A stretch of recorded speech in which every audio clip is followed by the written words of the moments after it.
All right, we're good. So all the information we have right now is preliminary. There's still an active investigation going on. Our prayers are for the family right now. They're dealing with this tragedy. It's horrific out there with the victim, for her family and for the people that were in that house at the time. So right now, approximately 12:45 a.m., a call came into the Pasco Sheriff's Office for residents off of Manatee Court in Newport Richey.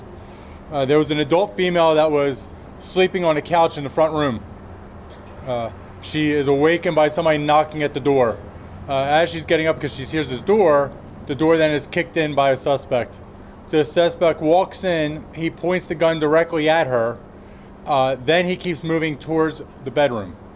While he moves into the bedroom, he flips on the switch, he turns the light on. The victim was laying in bed with two young children. She's laying in bed with these young children. The light comes on.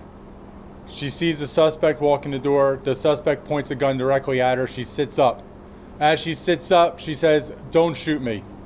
The suspect then fires one round at her. She falls off of the bed. He fires another round directly at her, striking her. He then walks out of the apartment or house and leaves. We get a call of the 911. Deputies arrive on scene. We start rendering aid to her. Fire rescue arrives. They start rendering aid to her. She's taken to the hospital. Unfortunately, she passed away from the wounds she received from the suspect. The suspect is described as an adult male, approximately 5'10", heavy built. He was wearing all dark clothing and his mask was covered. All indications right now appears that the suspect knew the layout of this house. He directly targeted the individual. It seems like he knew exactly who he was going for, and he fled the scene. We had K-9 on scene working with Newport Richey Police Department and our agency, but it appears he fled in a vehicle. So I can tell you right now, besides our victim advocate out there, we are helping with mental health counselors for those two young children and for the adult that was in the house for this horrific tragedy that occurred right now this evening. For the suspect involved, we're asking anybody who has any tips, 1-800-706-2488 or go to pascosheriffoffice.com/tips. So, for these young kids, I can imagine they were out last night trick-or-treating. I can imagine they went to bed a little bit later like all the kids did last night. But to be woken up by this, to be woken up to have a suspect, walk in, turn that light on, and shoot the person to bed with them, it's horrific. That's the only word I can think of. We pray for the family, we pray for those children, but this is unfortunate, the violence that we're dealing with. But I go back to our community, we need your assistance. Any information you can provide us, we need it. But for the public to know, it looks like the suspect knew exactly what he was doing, he knew exactly where he was going, and knew exactly who the targeted person was. So with that being said, is there anything I can answer this time or try to answer? What the relationship is between the victim and the suspect, and then what are the ages of the kids of the victim? Everybody involved in that incident is considered a victim.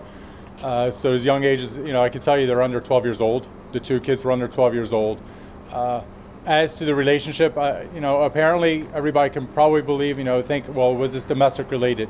That's part of the investigation. I don't want to, basically say this is exactly what we believe it is, because we're still casting a wide net. We don't know who that suspect is, but we are questioning anybody who may have been in a relationship with her, anybody who had any ties to her, to try to narrow that down. Or was it somebody that was sent in there? So we're trying to figure out, but clearly this individual was targeted. There was an adult person that was in a couch. She was laying there. He pointed the gun at her. We believe once he recognized who that person was, that wasn't the intended person, he went directly to that bedroom looking for who he was looking for in the for the victim. Do you know if the suspect said anything during this entire incident? No, all we have is right now is that the victim, when she got out of bed, when the light came on, she sits up. As she's sitting up, she sees the suspect's pointing a gun at her. She says, "Don't shoot me." He then does shoot her. She falls to the ground. He fires another round, striking her, and then he leaves. There's no indication anybody has any information that he said anything when he went in there. And with him on the loose, is there a threat to the general public? Are you concerned about that at all? We're always concerned that there's somebody out there, with a gun who killed somebody in our community. That's why we have all our detectives. The detectives are out there working. We have deputies out there on patrol. Everybody is out there doing everything we can. Right now it's a latent investigation where we're trying to get any information, any cameras, anything that could give us any information. We're trying to reach that. But at the same time, it clearly looks to us that this is a targeted hit. It clearly looks like to us that the victim was known to the suspect, or the suspect knew exactly who he was going for. So for randomly, no, it doesn't look like there's a random crime that occurred. It would look like it was a specific crime, and that's why we want the information from the public. Any information you can provide us. If anybody has any cameras in the area, I know deputies have probably been knocking on your doors already, but if there's anybody has anything, if somebody's coming into a house right now, they're wearing dark clothing, they look suspicious, 5'10", heavy built, please let us know, because maybe, that person is the person that was involved in this, but we need any information we can to bring justice for this family. Any kind of description of the vehicle that they fled in? No, nothing at this time. And All right. the age of the woman who was killed, do you guys have an idea or a range? We're not releasing it at this time, no. Appreciate it. Thank you all very much.